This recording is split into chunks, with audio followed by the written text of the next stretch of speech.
Doctor Zakir Naik தனது துணிச்சலான பேச்சாற்றலினால நிறைய அந்நிய மத சகோதரர்களை இஸ்லாத்தின் பால் கொண்டு வந்தவர். இவர் ஆரம்பத்தில் அகமது தீதார் என்ற அந்நிய மத சகோதரர்களுக்கு எதிராக பெரிய புரட்சி செய்து நிறைய அந்நிய மத சகோதரர்களை இஸ்லாத்தின் பால் கொண்டு வந்த மிகப்பெரிய ஒரு பேச்சாளர்.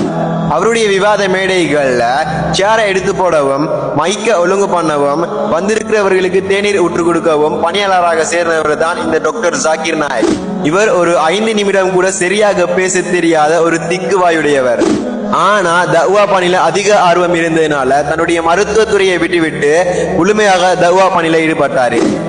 தன்னுடைய இளமை பருவத்தை இப்படித்தான் கழிக்கணும்னு சொல்லி அந்த நேரத்தில் அவர் முடிவு செய்தார்.